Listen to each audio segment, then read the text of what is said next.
1절에서 9절입니다.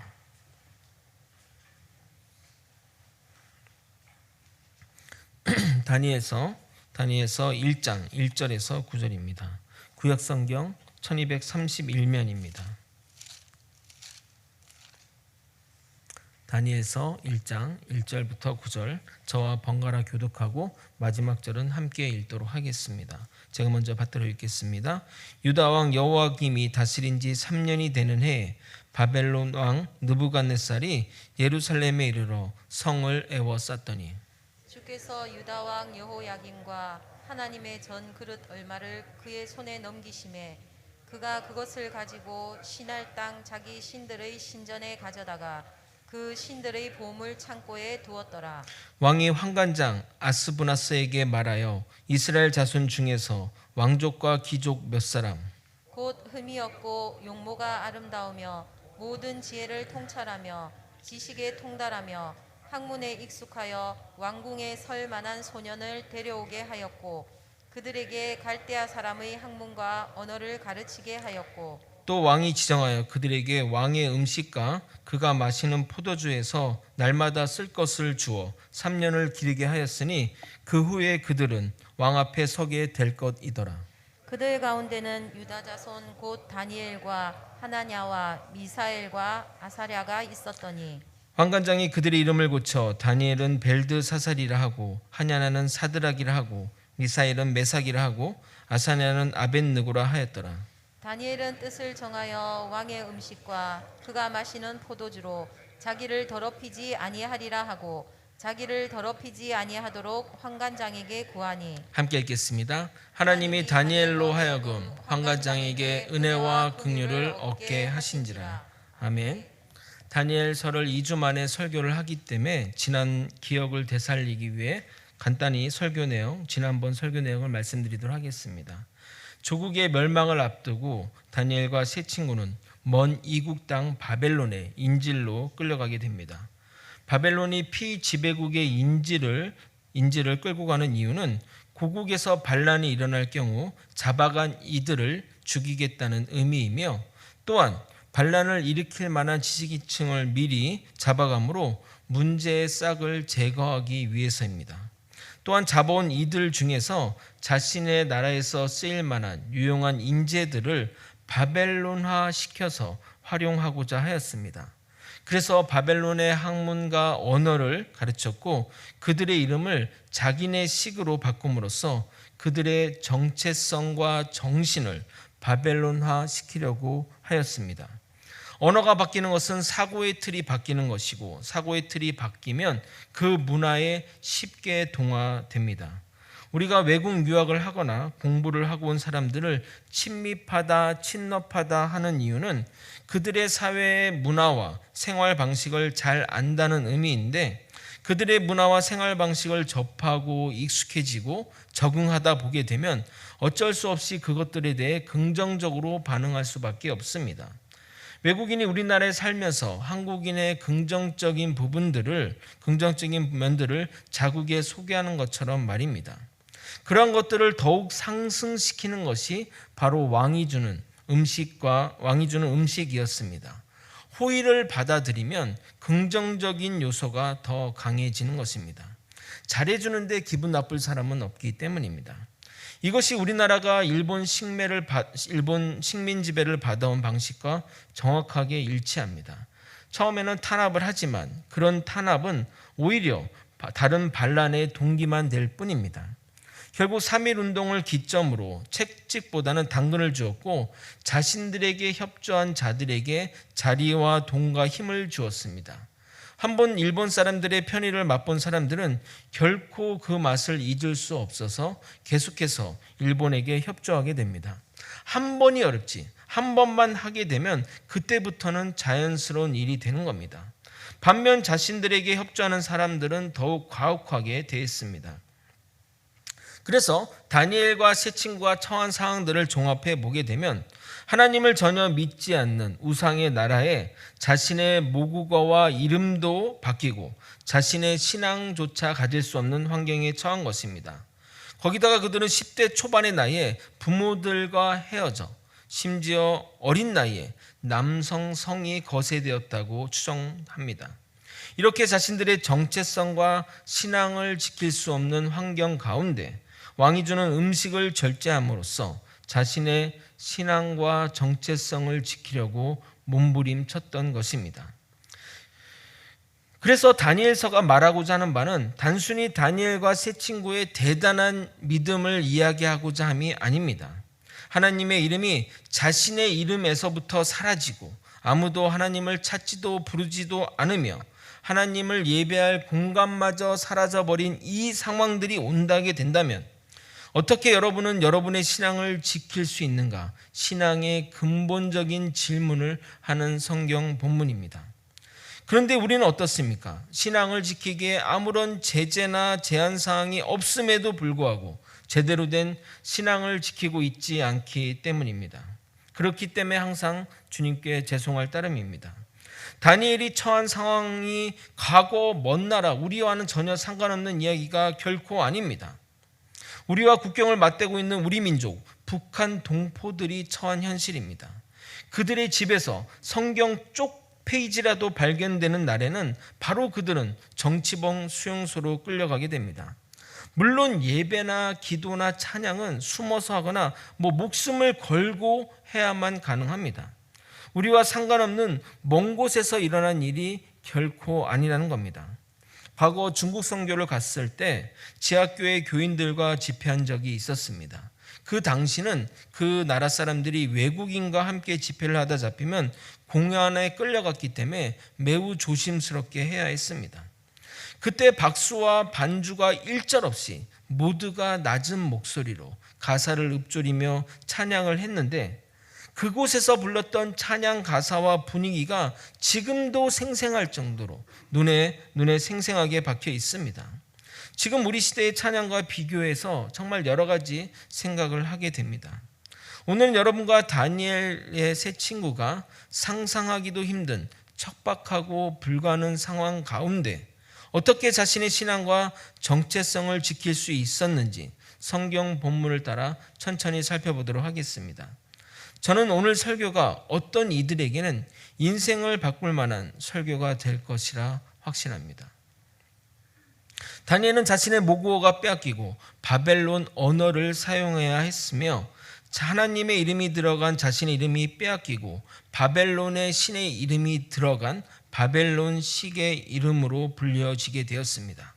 거기다가 남성성이 거세되어 자신의 모든 정체성이 부정되는 상황에서 왕이 주는 음식과 포도주에 길들여지게 되면 그들의 문화에 동화되어 자신의 신앙을 잃어버릴 것을 알았기에 다니엘과 세 친구는 스스로 그것으로부터 격리하기로 마음먹었던 것입니다. 다니엘서 1장 8절은 이렇게 말합니다. 다니엘은 뜻을 정하여 왕의 음식과 그가 마시는 포도주로 자기를 더럽히지 아니하리라 하고 자기를 더럽히지 아니하도록 환관장에게 구하니. 다니엘과 세 친구의 나이가 10대 초반으로 추정이 되는데 어떻게 그 어린 나이에 강한 결심을 하게 되었던 배경이 여러분은 궁금하지 않습니까? 저는 설교할 때 여러분에게 좀 질문을 많이 던지는 편입니다. 여러분이 설교를 들을 때는 다 아는 것 같고 또 이해되는 것 같지만 정말 놀랍게 이 저문만 나가기만 하면 하얗게 정말 까맣게 잊어버리는 현실을 보면서 저는 질문을 좀 많이 드립니다. 질문에 대한 답을 하다 보면 본문에 대해 또 깊게 생각하게 되고 그 질문의 답들이 오래 기억에 남기 때문에 저는 이렇게 질문을 합니다. 자, 그럼 질문을 드리겠습니다. 다니엘은 어린 나이에 미래가 하나도 보이지 않는 상황에서도 어떻게 자신의 신앙을 지킬 수 있었을까요? 그가 그럴 수 있었던 신앙적 또는 사상적 배경이 무엇일까요? 그 배경이 되는 성경 단어가 오늘 읽은 본문 가운데 있습니다. 힌트를 드리면 다니엘서 1장 2절에 그 답이 있습니다. 그 단어를 여러분 한번 눈으로 보시고 한번 찾아봤으면 좋겠습니다. 말씀하셔도 되고 마음속으로 답하셔도 좋을 것 같습니다. 답이 뭘까요? 답이 뭐라고 생각하십니까? 정답은 바로 주께서입니다. 2절을 한번 읽어보도록 하겠습니다. 함께 읽겠습니다. 시작. 주께서 유다 왕 여호와김과 하나님의 전 그릇 얼마를 그의 손에 넘기심에 그가 그것을 가지고 신할 땅 자기 신들의 신전에 가져다가 그 신들의 보물 창고에 두었더라. 다니엘은 하나님이 이 세상의 주권자임을 믿었습니다. 그래서 세상에 일어나는 모든 일들이 그것이 좋은 일이든 나쁜 일이든 하나님의 권한 아래서 일어난 일이라 확신한 것입니다. 그래서 주께서 이 일을 하셨다고 말하는 겁니다. 이스라엘 백성들의 입장에서 생각해 보십시오. 하나님이 세운 나라의 백성들이라 생각한 이스라엘 사람들은 자신들의 멸망을 처음에는 믿지 않았습니다. 그러나 멸망의 순간이 오자 주님께 살려달라고 기도했습니다. 아마도 몸이 부서지라 간절히 기도했을 것입니다. 제발 제발. 그러나 결국 이스라엘이 멸망하게 되었습니다. 그러면 여러분, 대부분 하나님이 어디 있느냐? 하나님이 죽었다. 아니, 원래부터 하나님은 존재하지도 않았다라고 사람들은 생각하고 말할 것입니다. 거기다가 하나님께 예배를 드리는, 그러니까 하나님의 성전인 하나님께 예배드리는 그 기물들이 빼앗겨 다른 신을 섬기는 성전 창고로 옮겨져 간다면 어찌 살아계신 하나님이 이 일을 내버려 두는가? 하나님이 없거나 하나님이 무기력해서 저 신보다 못해서 이런 일이 벌어질 거라 생각할 것입니다. 당연한 일 아니겠습니까? 여러분, 이스라엘 백성들의 일이라 여러분에게 좀 감이 떨어질 것 같아 우리의 삶으로 연결해서 설명드리도록 하겠습니다. 예수를 믿고 열심히 교회에서 헌신하고 헌금도 열심히 하고 봉사도 열심히 했는데 하는 일마다 안 되고 자녀들은 취업에 떨어지고 자녀들은 대학에 떨어지고 본인마저 아프다면 여러분은 어떻게 생각하시겠습니까? 하나님이 살아계시다면 어떻게 저에게 이런 가혹한 시련을 주십니까? 하나님이 안 계신 것 아닌가요? 라는 생각이 드실 것입니다. 실제 주변에 그런 분들을 많이 보게 됩니다. 정말 어려운 그런 상황 가운데 신앙을 잃어버린 분들도 많이 보게 됩니다. 하나님을 신실하게 믿는데 안 좋은 일이 생기면 누가 그런 상황에서 믿음을 굳건히 지킬 수 있겠습니까? 여러분 스스로에게 한번 물어보십시오. 하지만 다니엘은 모든 것이 하나님의 뜻 안에 있다는 믿음이 있었습니다. 좋은 일도 나쁜 일도, 그리고 자신이 포로로 끌려간 이 말도 안 되는 상황도 주님이 허락하셨다고 믿었던 것입니다. 그러기에 그는 이렇게 얘기하는 겁니다. 주께서 이 일을 하셨다고 고백하는 겁니다. 다니엘과 세 친구는 주님이 모든 것의 주관자임을 믿었습니다. 그래서 바벨론이 전쟁에 이겨서 성전 기물을 탈취해 간 것이 아니라 주님이 그렇게 가져가도록 허락한 거라 생각한 것입니다. 이러한 신앙을 가지게 되면 우리는 죽으나 사나 좋으나 나쁘나 주의 것이라고 고백할 수 있는 것입니다. 그것이 다니엘의 믿음이었던 것입니다. 지금은 포로의 시기, 그것도 한 치 앞도 볼 수 없는 암흑천지로 보낸 분이 하나님이김을 믿었습니다. 그러기에 결국 이 암흑에서도 구해내실 분이 하나님이심을 믿었던 것입니다. 과거 에레미야 선지자를 통해 회개하지 않으면 이스라엘의 멸망을 선포했습니다. 그러나 이스라엘 사람들은 그것을 믿지 않았고 회개하지 않았습니다. 그래서 에레미야 예언대로 이스라엘은 멸망당했습니다. 그런데 예언이 거기서 그치지 않았습니다. 70년이 지나면 회복될 것을 말했습니다. 에레미야 29장 10절입니다. 여호와께서 이와 같이 말씀하시니라. 바벨론에서 70년이 차면 내가 너희를 돌보고 나의 선한 말을 너희에게 성취하여 너희를 이곳으로 돌아오게 하리라. 다니엘과 세 친구는 예레미야 예언을 믿었습니다. 그래서 하나님이 허락하신 일들이 반드시 끝날 것임을 믿었기에 말씀 따라 살며 다시 회복될 것을 기대한 것입니다. 그들은 절망이 아닌 희망을 선택한 것입니다. 거제 소망교회 성도 여러분, 군대 생활이 아무리 힘들고 어려워도 심지어 자신의 애인이 고무신을 거꾸로 신는 그런 상황에서도 탈영이나 자살을 하지 않는 사람들이 있는데 누구인 줄 아십니까? 제대를 얼마 앞둔 말년 병장들입니다.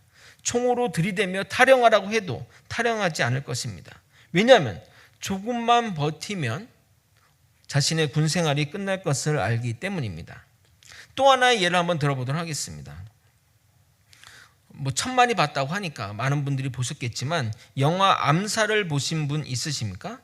영화의 내용을 간단히 좀 설명드리면 함께 독립운동하던 사람들이 오랫동안 준비했던 거사가 누구의 밀고로 들통이 나고 그래서 동료들이 죽거나 잡혀서 심한 고문을 당하게 됩니다.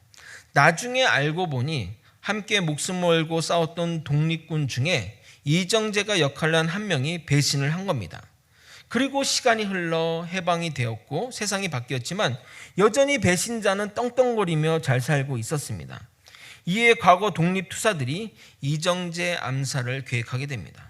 우여곡절 끝에 여자 주인공 총에 의해 죽게 되는데 그때 마지막으로 이정재에게 물어봅니다. 왜 동지를 팔았느냐? 왜 동지를 배신했느냐라고 묻자 이정재는 이렇게 말합니다. 해방될 줄 몰랐으니까. 해방될 줄 알았으면 그렇게 했겠냐며 반문하게 됩니다. 그게 정답입니다. 끝이 이렇게 될 줄 몰랐으니까 변절한 것입니다. 그러나 아무리 힘들어도 주님이 이것을 변화시킬 것을 믿는다면, 확고한 믿음이 있다면, 희망이 있다면 이 모든 어려움들을 이겨낼 수 있는 것입니다. 다니엘 또한 한 치 앞도 안 보이는 상황 가운데 자신의 신앙을 지킬 수 있었던 것은 이것이 언젠가는 끝날 일임을 믿었기에 그렇게 살아갈 수 있었던 것입니다. 다니엘은 하나님의 주권을 믿었습니다. 결코 믿는 자들에게 실패가 없음을 믿었던 것입니다. 모든 것의 주권자가 주님이심을 믿었기에 인간의 눈으로 보기에는 실패와 절망에도 결코 좌절하지 않았던 것입니다. 우리 또한 주님의 약속을 믿는 자들입니다. 주님은 반드시 다시 오시겠다고 하셨습니다. 믿으십니까? 내일, 아니 오늘 밤에도 오실 수 있습니다. 아멘? 여러분 중에 주님이 오시면 아이고 주님이 오실 줄 몰랐는데 진짜 오셨는데요? 어떡하죠? 하실 분도 있을 겁니다. 지난번 설교를 들으면서 나는 다니엘과 같은 상황에 처하면 신앙과 정체성을 못 지킬 거야 라고 생각하신 분들이 대부분 있을 것입니다. 그러나 우리 모두는 이겨내야 합니다. 왜냐하면 주님이 반드시 오실 것이고 주님의 약속은 반드시 이루어질 것이기 때문입니다. 아멘. 다시 한번 여러분에게 묻겠습니다. 이 세상이 하나님의 주권 아래 있고 만물이 그에게 굴복하고 복종한다는 사실을 믿으십니까? 믿으면 믿음에 따른 행동을 해야 합니다. 주님의 주권을 인정하는 믿음 위에 우리의 행동이 세워져야 합니다. 세상이 거짓과 속임수로 우리에게 달려오고 희망이 보이지 않는 현실이 닥쳐오더라도 우리는 그것을 이겨낼 우리의 결단이 필요합니다. 한 번의 결단으로 그쳐서는 안 되고 매일매일 그 결단을 갱신하며 그 결단을 고백하며 그 결단 가운데 살아가야 하는 겁니다. 그 결단이 습관이 되고 나의 사명이 될 때까지 계속해서 결단해야 하는 것입니다. 다니엘은 그렇게 했습니다. 매일 왕이 주는 산의 진미를 거절하고 야채만 먹으면서 매일매일 내가 이 야채를 먹고 사는 이유는 바로 하나님을 잊지 않기 위해서야. 그러니 결코 변질되지 말자, 결코 퇴색되지 말자 결심하고 또 결심한 것입니다. 여러분, 이뿐만 아닙니다. 그의 결단한 마음을 살펴볼 수 있는 성경 구절들이 있습니다. 다니엘서 몇 군데를 여러분과 함께 한번 살펴보도록 하겠습니다. 다니엘서 7장 15절입니다. 한번 같이 한번 읽어볼까요? 함께 읽겠습니다. 시작. 속의 환상이 나를 번민하게 한지라. 다니엘서 8장 1절입니다. 나 다니엘에게 처음 나타난 환상 후 벨사살 왕 제3년에 다시 한 환상이 나타나리라. 다니엘서 8장 15절 여러분이 한번 읽어보겠습니다. 나 다니엘이 이 환상을 보고 그 뜻을 알고자 할 때에 사람 모양 같은 것이 내 앞에 섰고. 다니엘서 8장 20절 제가 읽겠습니다. 이에 나 다니엘이 지쳐서 여러 날 앓다가 일어나서 왕의 일을 보았느니라. 내가 그 환상으로 말미암아 놀랐고 그 뜻을 깨닫는 사람도 없었느니라. 이 언급된 네 구절 중에 특이한 점을 발견하셨습니까? 뭔가 특이하십니까? 뭐가 특이하죠? 바로 다니엘은 나 자신을 나 다니엘이라고 말하고 있습니다. 여러분, 성경 어디에도 성경 저자가 자신의 이름을 거명하며 나 모세는, 나 엘리야는, 나 여호수아는, 나 엘리야라고 하지 않습니다. 다니엘은 왕이 하산, 벨드사살이라는 이름을 하지 않고 계속해서 하나님의 이름이 들어간 이름, 나 다니엘을 외치고 있는 것입니다. 그렇게 그는 처절하게 자신의 정체성을 지키고 있는 것입니다. 너희들은 나를 벨드사살이라 부를지라도 나 다니엘은 다니엘로 살겠다고 그렇게 성경을 통해, 성경의 그 문자를 통해 이렇게 고백하고 있는 것입니다. 나 다니엘은 하나님의 이름인 나 다니엘을 그렇게 외치고 결심하고 살아왔던 것입니다. 미국의 대표적인 신학자이자 목회자를 꼽으라면 사람들은 주저없이 조나단 에드워즈를 꼽습니다. 그는 신학자이며 다양한 학문의 조예가 깊어 각 학문마다 연구하는 기간이 있을 정도로 유명한 사람입니다. 우리나라로 따지면 거의 세종대왕 정도의 어떤 사람이라 할 수 있습니다. 그는 1703년에 태어나 13세 나이에 예일대에 입학하고 17세에 최우 수학생으로 졸업하게 됩니다. 그리고 그의 나이 20살에 장로교 교회 목사의 사역을 시작하게 되고 22살에 예일대 교수를 역임하게 됩니다. 그리고 이후에 미국의 유명한 영적 대각성을 이끌게 됩니다. 그게 천재라는 이런 의미를 하는 게 아니라 그 수많은 사람들이 그에게 영향을 받았고 요즘 미국에서 정말 유명한 목사님, 존 파이퍼 목사님, 팀 켈러 목사님이 가장 존경하는 인물로 꼽는 사람입니다. 저도 이분에 대한 논문을 준비했을 정도로 정말 대단한 분입니다. 조나단 에드워드 목사님은 어린 시절 10대 나이에 자신의 삶과 신앙을 위해 70개의 결단문을 만들어 매일매일 묵상하며 그 결단을 결심했다고 합니다. 처음에는 32개를 작성했는데 계속 고백하면서 하나씩 늘려가다 70개를 완성하여 매일 아침마다 묵상하고 그러한 삶을 살도록 노력했다고 합니다. 미국에는 이러한 모범을 따라 학생들이 이러한 결심문을 작성하여 매일 결심하기도 한다고 합니다. 조나단 에드워드의 결단문 중에 몇 가지를 여러분에게 소개해 드리도록 하겠습니다. 첫 번째입니다. 나의 전생애 동안 하나님의 영광과 나 자신의 행복과 유익과 기쁨에 최상의 도움이 되는 것이면 무엇이든지 하자. 지금 당장이든지 아니면 지금부터 수많은 세월이 지나가든 시간은 전혀 고려하지 말자. 내가 해야 할 의무와 인류 전체의 행복과 유익에 최상의 도움이 되는 것이면 무엇이든지 하자. 내가 부딪히게 될 어려움이 무엇이든 또한 그 어려움이 아무리 많고 크다 할지라도 그렇게 하자. 7번째, 만일 지금이 내 생애의 최후 순간이라 가정했을 때 하기 꺼려지는 것이면 절대로 하지 말자. 21번째, 다른 사람이 하는 행동 가운데 내가 판단하거나 생각하기에 경멸받을 만한 행동이나 비열한 행동이라 생각되는 것은 절대로 하지 말자. 이야기하면서 어떤 사실에 대해서 말할 때는 반드시 참되고 단순한 진실만을 말하자. 41번째, 매일, 매주, 매달, 매해 마지막에 어떤 면에서 더 낫게 행동할 수 있었는데 그렇지 못했던 것이 있었는지 대해서 자문해보자. 46번째, 우리 자녀들이 좀 이걸 좀 했으면 좋겠어요. 부모님에게 어떠한 걱정이나 심려도 끼쳐드리지 말자. 말이나 눈동자에 가능한 한 전혀 내색하지 않도록 해서 그런 결과가 생기지 않도록 하자. 그리고 특히 가족 중 누구에게 대해서도 똑같이 존경심을 가지고 그렇게 하도록 조심하자. 위의 내용을 읽어보면 정말 10대가 이런 고민을 하며 결심했다는 것이 믿기지 않을 정도입니다. 이 놀라운 결심들이 그리고 결심대로 산 그의 인생이 그를 정말 미국 신학계에 꼭 필요한 존재로 만들었을 뿐만 아니라 후대에도 지대한 영향을 미쳤다고 평가합니다. 미국의 어느 단체에서 조나단 에드워즈 사후에 그 후손들이 어떠한 삶을 사는지 150년 동안 추적 조사를 했다고 합니다. 그의 직계 자손은 그때까지 873명이었는데 그 가운데 대학 총장을 지낸 사람이 12명, 교수 65명, 의사 60명, 성직자 100명, 군인 75명, 저술가 85명, 변호사 100명, 판사 30명, 공무원 80명, 하원의원 3명, 상원의원 2명, 미국 부통령 1명이었다고 합니다. 반면 조나단 에드워드의 친구인 맥스 주크라는 사람이 있었습니다. 출신 배경이나 학력, 살아온 환경들이 여러 조건에서 비슷한 사람이었는데 그는 어릴 때 신앙을 가졌지만 커서 신앙을 잃었고 또 교회를 떠나 방탕한 생활에 빠져 살았다고 합니다. 그래서 신앙 없는 여자와 결혼해서 자녀를 두었는데 이 맥스 주크의 자손을 추적 조사했습니다. 그의 후손은 1292명인데 그 가운데 유아 사망 309명, 거지 310명, 불구자 440명, 매춘부 50명, 도둑 60명, 살인자 70명, 별 볼 일 없이 산 사람 53명이라는 조사 결과가 나왔습니다. 이것은 리딩으로 리딩하다는 유명한 인문학 책에 발췌한 내용입니다.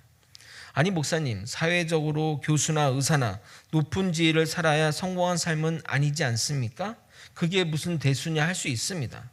네, 맞습니다. 근데 그런 이야기를 하고자 하는 것이 아니지만 살인자나 범죄자보다는 교수나 판사가 낫지 않냐 이 말입니다.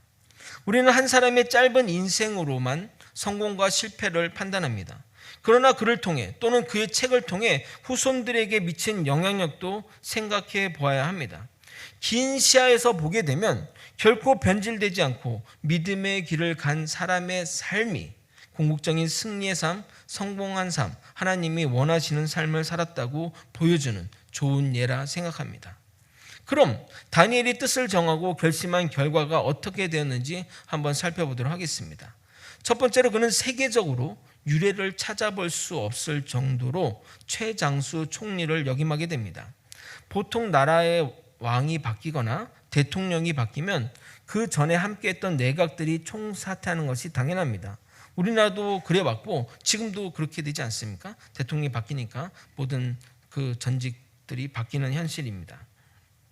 그런데 다니엘은 70년 동안 왕이 바뀌는 것을 넘어 나라가 두 번이나 바뀌는 천지개벽을 경험했음에도 불구하고 계속해서 총리로서 탁월한 능력을 발휘했다는 겁니다. 그의 능력은 성경이 이렇게 표현하고 있습니다. 다니엘서 1장 20절 여러분이 한번 읽어보도록 하겠습니다. 함께 읽겠습니다. 시작. 왕이 그들에게 모든 일을 묻는 중에 그 지혜와 총명이 온 나라 박시와 술객보다 10배나 나은 줄을 아니라. 사람들이 동급의 사람과 비교해서 아무리 탁월하고 월등해도 몇 배 수준입니다. 물리적으로 그렇다는 겁니다. 축구로 예를 들면 메시나 호날두가 축구의 신기라고 하는데 그 같은 프로 선수의 축구 선수에 비해 1.5배나 2배 정도 잘하는 수준입니다. 그런데 성경에서는 이 다니엘의 능력이 10배가 낮다고 말합니다. 이것은 과장된 표현이 아니라 이 다니엘의 능력은 하나님이 그에게 능력을 주셨기 때문에 가능하다는 의미인 것입니다. 나중에 살펴보겠지만 하나님이 그렇게 하신 이유가 있는데 그는 하나님이 주신 이 탁월한 능력으로 인해 왕이 여러 번 바뀌고 심지어 나라가 바뀌는 상황에도 불구하고 다니엘은 그 훌륭한 총리 역할들을 감당했습니다. 저는 그가 그럴 수 있었던 것은 그가 뜻을 정하여 살아갔기에 그 놀라운 결과가 나왔다고 생각합니다. 그의 결심은 그의 때에서 끝나지 않습니다. 두 번째로 살펴볼 것은 그가 후대에게 미친 영향력입니다. 그는 결국 바벨론에서 죽게 됩니다. 그리고 500년 후에 예수님이 탄생하게 됩니다. 여러분, 근데 예수님 탄생 시기에 동방에서 박사 세 사람이 오게 됩니다. 여러분은 이런 생각 해본 적 없습니까? 도대체 이 동방 박사들은 뭐지? 도대체 뜬금없이 왜 동방 박사는 나타나는 걸까? 어디서 이들이 온 것일까? 이런 생각 말입니다. 여기서 동방은 바벨론 지역을 말합니다.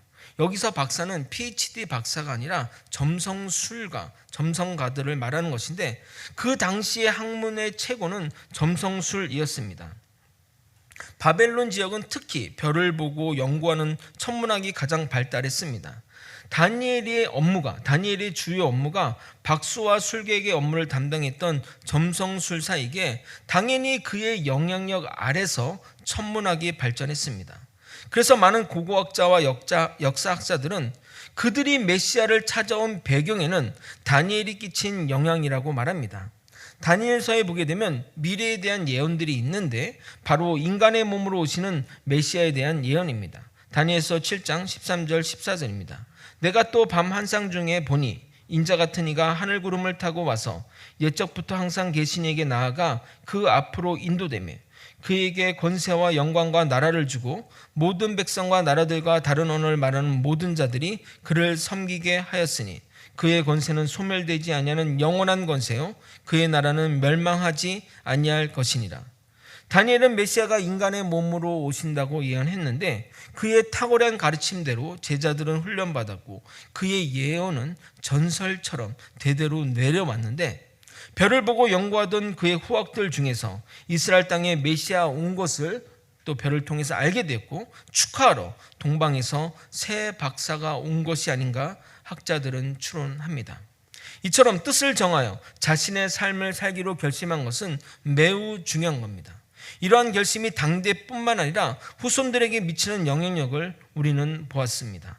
우리는 매년 계획을 세우지만 얼마 못 가 언제 그랬냐는 듯이 세상의 흐름에 따라 예전대로 살게 됩니다. 그렇지 않습니까? 2022년 새해 되면서 여러분 여러 가지 계획들을 했는데 지금 하나라도 잘 지키고 계십니까? 그런데 절대 그렇게 살아서는 안 됩니다. 여러분의 자녀가 성공하기를 바라십니까? 여러분의 자녀가 잘 되기를 원하십니까? 세상에서 탁월함을 보이기를 원하십니까? 그러면 여러분부터 뜻을 정하십시오. 뜻을 정하고 실천하십시오. 처음에는 실패할 것이고 지속적으로 하기 어려울 것입니다. 그러나 여러분 매번 실패할 때마다 매번 새롭게 계획을 세우면 됩니다. 3일 안에 무너지면 다시 3일 후에 계획을 세우면 됩니다. 그렇게 1년 100번만 계획을 세우면 여러분은 1년을 계획대로 살게 될 것입니다. 그러니 매번 실패할지라도 반복해서 포기하지 말고 계획을 세워 그 계획대로 결심하며 살아가십시오. 그것이 여러분의 인생과 여러분의 후손의 인생까지 바꾸게 될 것입니다. 말씀을 정리하겠습니다. 다니엘은 어린 나이에 정말 한 치 앞도 보이지 않는 절망적인 상황에서도 뜻을 정하여 살기로 하였습니다. 그 뜻대로 살아보니 세상에서 탁월함을 발휘할 뿐만 아니라 신앙적으로도 변질되지 않고 믿음의 길을 걸어갈 수 있었습니다. 그것이 다니엘이 바벨론 포로에서 신앙과 정체성을 잃지 않고 이겨낼 수 있었던 근거입니다. 이것은 우리에게 시사하는 바가 큽니다. 우리도 기독교가 쇠퇴하고 말씀이 귀해지고 진리가 땅에 묻히는 시대에 살아가고 있습니다. 그럴 때일수록 더욱 마음을 굳건하게 하고 하나님이 이 땅의 주님을 믿으며 궁극에서 이 세상의 삶이 이 세상의 이후의 삶이 승리로 될 것을 믿으며 살아가기를 소망하십시오. 만약 이 땅의 삶이 승리로 마감되지 못한다 할지라도 나의 뜻은 우리 후손들을 통해 수많은 믿음의 자녀를 통해 궁극적으로 완성될 것을 믿으며 입술로 죽으나 사나 우리 모두 다 주의 것임을 고백하며 매일매일 결단하며 살아가기를 소망합니다. 주님의 평강과 보호하심이 여러분과 여러분의 후손에 영원히 머물 것입니다. 오직 주님만 바라보며 주님이 인도하신 대로 나아가는 저와 여러분이 되시길 예수님 그리스도의 이름으로 축원드립니다. 우리도 함께 이런 의미를 담아 함께 찬양하시겠습니다.